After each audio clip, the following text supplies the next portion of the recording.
Olá, sou Alexandre Grossi, engenheiro eletricista, formado pela Universidade Federal de São João del Rei e sou hoje instrutor na Ledor Instrução Técnica. Estamos trazendo hoje para você um assunto bastante diferente daquilo que nós costumamos estar apresentando em nossas videoaulas. Hoje vamos trazer o assunto avaliação da demanda através da produtividade. Essa foi uma matéria que eu lecionei no curso de Administração da Produção na Faculdade Santa Rita Fazar, em Conselheiro Lafayette, entre os anos de 2006 e 2010. Para essa aula, eu utilizava como referência bibliográfica o livro do Daniel Augusto Moreira, Administração da Produção e Operações. Vamos então começando a nossa videoaula trazendo para vocês algumas definições que serão importantes ao longo da nossa apresentação.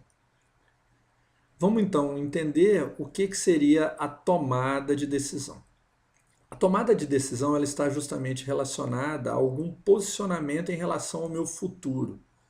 Tomar-se qualquer decisão, tomar alguma decisão, ela está justamente relacionada à informação que a gente tem.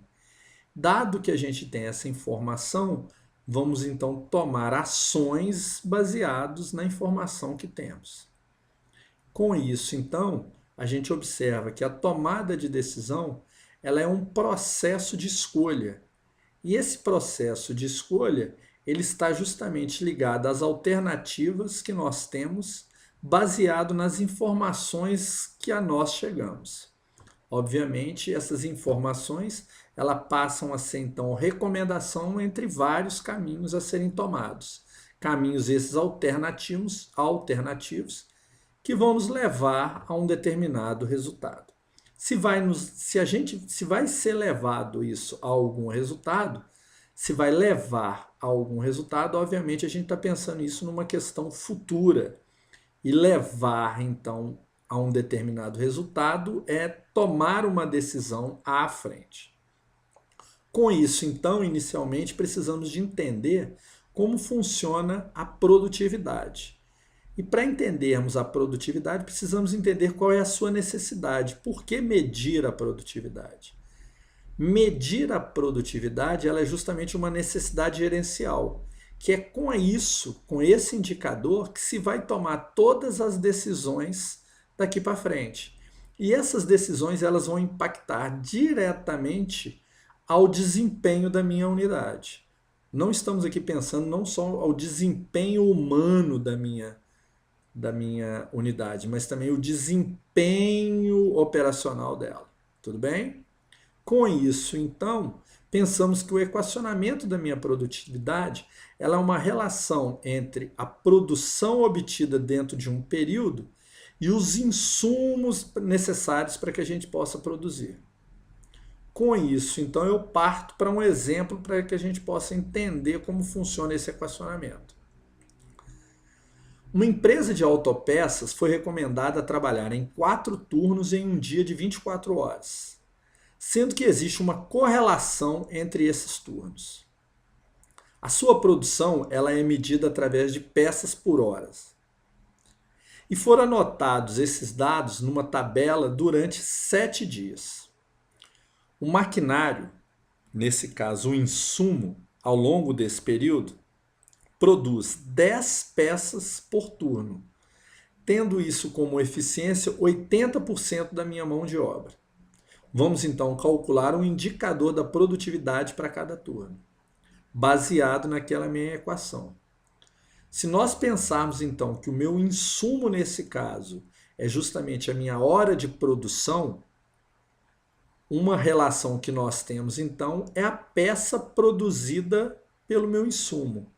É a quantidade de produzida dentro de um determinado tempo, que nesse caso o tempo é um insumo. Com isso, então, nós temos, medido entre os dias 18 a 24 de novembro, nós temos a quantidade de peças produzidas em cada dia e qual o tempo por turno que nós gastamos para produzir. Logo assim, obtemos o valor da minha produtividade como peças por hora. Como um exemplo, nós temos o primeiro dia, que é 18 de novembro. Ou seja, no dia 18 de novembro, produzimos no primeiro turno 220 peças, aonde que nós gastamos 3,85 horas de produção, obtendo 57,14 peças produzidas por hora. Tendo então como referência esse dia, dia 18 de novembro, observamos que no dia 21 de novembro nós tivemos uma queda de produtividade na ordem de aproximadamente 54%, ou seja, conseguimos produzir em relação ao primeiro dia somente 45,91% daquilo que deveríamos produzir. Planejamento da capacidade, ou seja, a partir desse momento agora nós vamos produzir a capacidade produtiva da nossa planta ou da nossa unidade fabril. Alguns autores vêm definindo o planejamento da capacidade como a relação entre os produtos que ali nós conseguimos, ou seja, para Moreira, por exemplo, ele define como a quantidade de produtos ou serviços que podemos produzir dentro da nossa unidade produtiva. E já no caso de Correia, ele relaciona meu planejamento da capacidade aos recursos necessários para a realização dos resultados que eu quero obter. Com isso, então, para que a gente possa visualizar mais firmemente aí, observamos que temos algumas medidas de produção dentro de algumas instituições e algumas medidas de insumo. Como, por exemplo, dentro da siderurgia, a minha medida de produção é a tonelada por mês, e a minha medida de insumo, por exemplo, para uma escola é o número de vagas que eu tenho para alunos. Entendendo isso, então, e levando em consideração que nós estamos querendo obter a previsão de demanda baseado na minha produtividade, precisamos então também de entender a avaliação econômica disso. Vamos obter então a análise do meu ponto de equilíbrio. A análise do ponto de equilíbrio ela é justamente obtida através do equacionamento aqui apresentado, que nada mais é uma relação entre o custo total, de uma relação entre o custo fixo e o custo variável com a quantidade produzida, aonde eu também posso observar que o custo total é a quantidade produzida vezes o preço de venda. Baseado em todo esse equacionamento, verificamos que a quantidade produzida ela é uma relação entre os custos fixos, o preço de venda e os custos variáveis, aonde que em uma dada situação eu posso acrescentar aqui o meu lucro.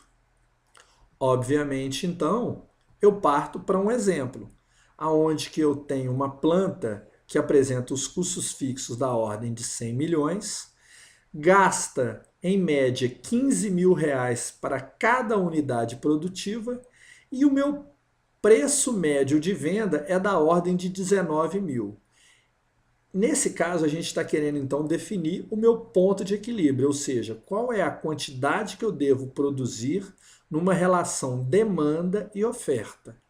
E, obviamente, eu quero avaliar qual a quantidade a produzir, ou seja, qual o meu ponto de equilíbrio, baseado no lucro de 16 milhões de reais que eu quero ter.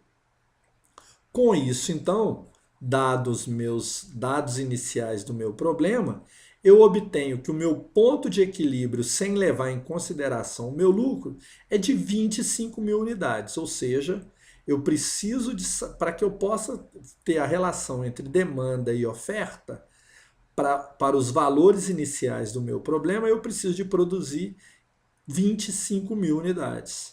Caso eu queira ter um lucro de 16 milhões de reais, eu preciso então de produzir 29 mil peças.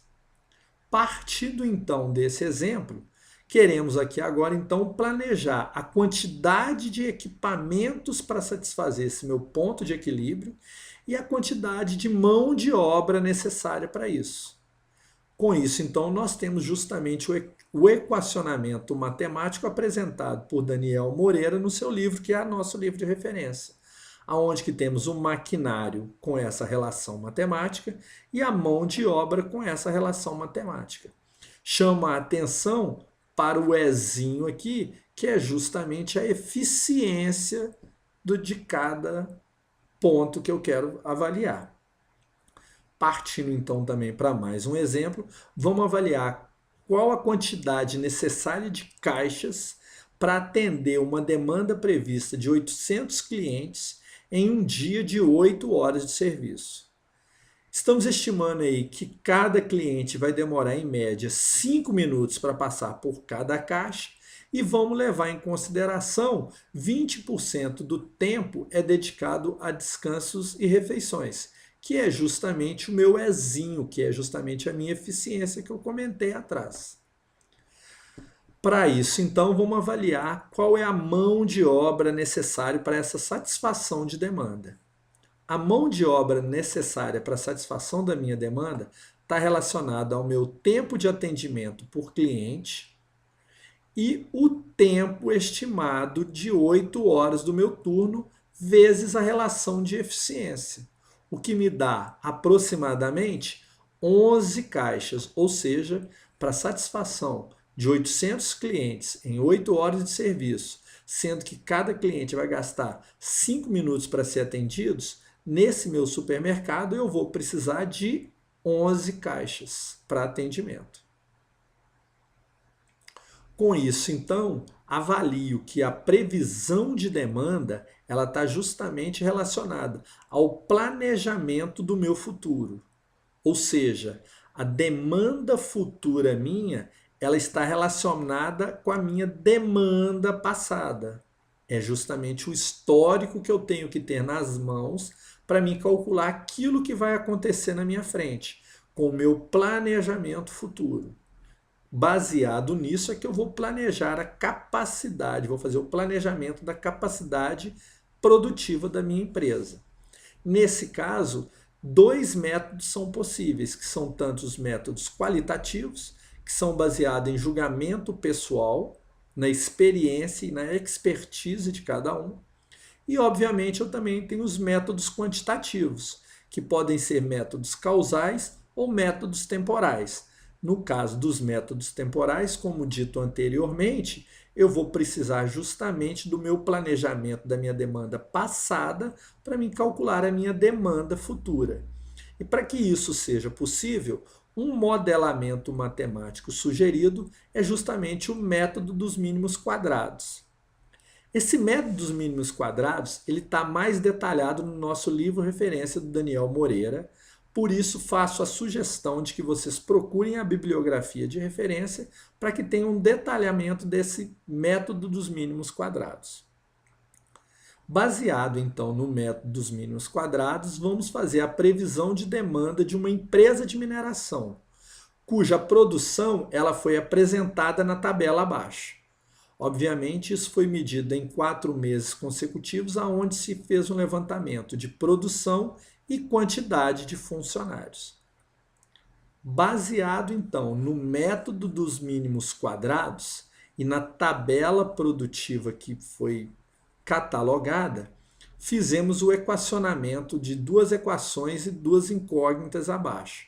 Ou seja, somatória da minha produção é igual à relação de quantidade de meses e a somatória dos meses. Além disso, ainda tivemos que a somatória da relação entre meses e produção é igual à somatória dos meses e essa mesma somatória desses meses ao quadrado. Logo, então, nós temos a somatória da produção de 172,5 é igual a 4A, ou seja, 4 é o histórico da previsão da minha demanda, é o histórico da minha demanda passada em relação aos meus meses, que no caso é a somatória de x, que é a somatória dos meses, que deu 10.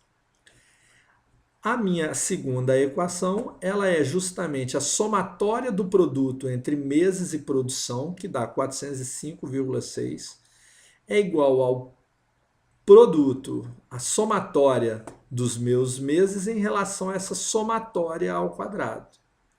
Baseado nos métodos mínimos quadrados e na tabela da demanda histórica que eu tenho, eu obtenho a equação de primeira ordem y é igual a 3,87x mais 33,45, o que me dá, no caso de x, uma previsão de demanda y para o mês de julho 5 é de aproximadamente 52,8 toneladas.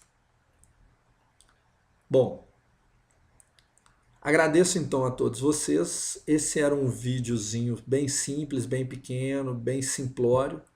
Na verdade, esse é um treinamento que a gente pode estar levando até vocês. É um treinamento da avaliação de demanda baseado na produtividade da tua empresa. Obviamente, nós vamos estar ajudando a vocês a otimizar a sua mão de obra e o seu equipamento baseado na demanda produtiva que você vai ter à frente. Além disso, ainda temos outros diversos treinamentos, como análise de falha, gestão de ativos, além de todo um suporte técnico que nós damos para a sua área de segurança do trabalho. Procure-nos nas redes sociais, estamos à sua disposição. Obrigado e até mais.